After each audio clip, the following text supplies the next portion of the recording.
This expressway has caused a lot of harm to our community. You see children walking this highway every single day. Our senior citizens have to walk the highway. And over the years between 2018 and 2022, there were 839 individuals involved in crashes in this area. Since its inception in the 1960s, Philadelphia's Vine Street Expressway has cut the city's Chinatown in half, dividing a neighborhood. Now, a new video out Monday by the Department of Transportation is spotlighting a Biden-Harris administration project that rectifies a mistake in the past by reconnecting a cut-off community. And joining me now is the United States Secretary of Transportation, Pete Buttigieg. Secretary, it's an honor to have you on the show. Look, let's talk about the video that's coming out on Monday. It's the second in a series called Investing in America. Kind of get our viewers up to speed about what this video is going to do and how the series came about.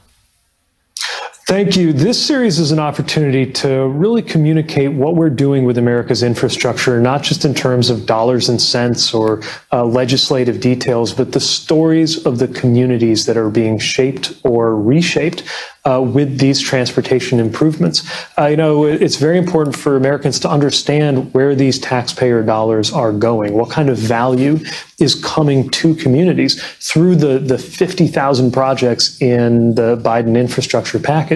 Of course, we can't individually tell 50,000 stories, and the president can't go to 50,000 places, but we do want to convey some of the most powerful stories that illustrate what it means to make good infrastructure choices. And this new video that's coming out really is not just about the improvements that we're making, but how we can address some of the harms from the past. The Chinatown community in Philadelphia, an extraordinarily important focal point, not just for the Asian American community in Philadelphia, but really for the whole region, was effectively cut in half when the Vine Street Expressway, first imagined in the 1960s, was built over the decades that followed. We're taking $159 million to put a cap over that freeway, reconnect the community, put in a park, make huge benefits. And we want to make sure that that story is told not in press releases or data, but through the stories of the people who fought so hard to make this happen. Well, and I love the humanization of this, right? Because to your point, a lot of people know that the Biden administration has made great strides in terms of infrastructure, but a lot of people want to know about the personal impact. Now, this Reconnecting Communities grant program, it's not just limited to just a few cities. I mean, this is, over 130 communities, am I right, in more than 41 states?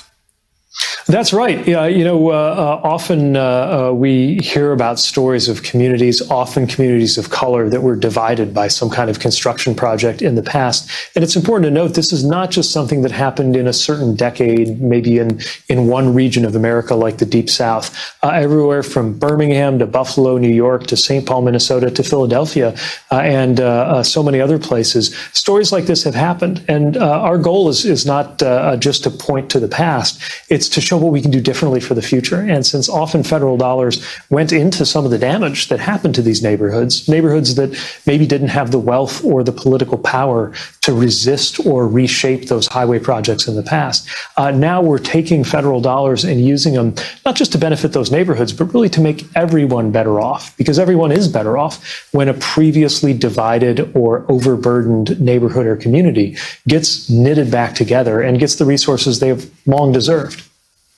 Yeah, and Chinatown in Philadelphia, for a lot of our viewers that are tuning in, and by the way, the timing of this is priceless, right? It is AAPI Heritage Month, and so the Chinatown Stitch Project focuses on the Philly Chinatown community. That Chinatown began with a simple laundromat in 1871, but that Vine Street Expressway project that began in 1966 crucially and critically divided that Chinatown, kind of like boxed it in, and had a negative impact overwhelmingly for the people there. So talk about why you think it's important, as we're just about to get into Infrastructure Week next week, why it's so important for not only the residents of the Chinatown and Philly to know, but also Americans to understand that President Biden is actually adhering to its Justice 40 initiative that he launched, and why this is one of the cities that was a part of that initiative.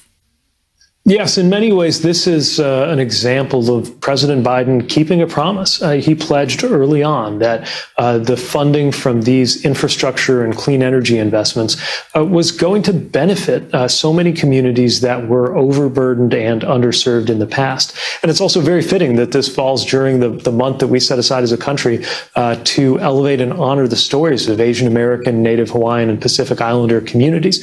You look at a story like that of Chinatown in Philadelphia, as you mentioned, a tradition that goes back more than 150 years, and something that was not just a vital focal point for the Asian American community in Philadelphia, but something that made the entire Philadelphia region better, richer, part of the fabric of the region and really of the country, and yet a place that was harmed in very serious ways by the way that the Vine Street Expressway was built. But the most important thing, I think, is the voices from the community who brought this project about. We're proud that the Biden-Harris administration has delivered the funding for this vision, but it's not something that was designed on a drawing board here at the DOT headquarters in Washington, D.C. The vision came from the community. The funding comes from Washington, and that's how it should work. Yeah, and these projects like the Vine Street Expressway may be in thought or in theory trying to be determinative of moving these communities forward in terms of going into the future, always have a disproportionate impact on disadvantaged communities of color. And so is the plan to be able to take these grants and it's like $3.3 billion, I think, is the amount of these grants for these projects, and make sure that these are given to communities that are actually going to benefit from the input of the federal funds? Exactly, especially because federal funds often contributed to the problem in the past. So it's only fair that federal funds be part of the solution today.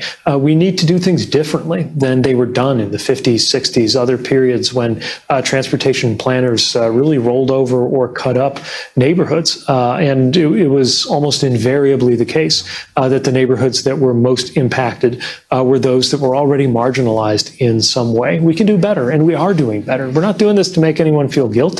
We're doing this because we know that we can make improvements and really restore what was harmed, mend what was broken in a way that will better lift up the entire country. It's how transportation is supposed to work. The point of transportation is to connect, not to divide. But there was a period when it was the only form of progress that got respect in transportation planning was to sort of blast vehicles through an area as quickly as possible. And frankly, there were times when the demolition of neighborhoods, certain neighborhoods, was itself considered progress, when we know, of course, that caused great harm. So we're doing it differently and better this time. And again, the most important thing is this is something that is being done not to or for a neighborhood, but with a neighborhood. It's supposed to be and set up to be empowering, not just beneficial, for communities that have mobilized, spoken out about what transportation means to them and why the 2020s should look different than 1960s in terms of the choices that are made.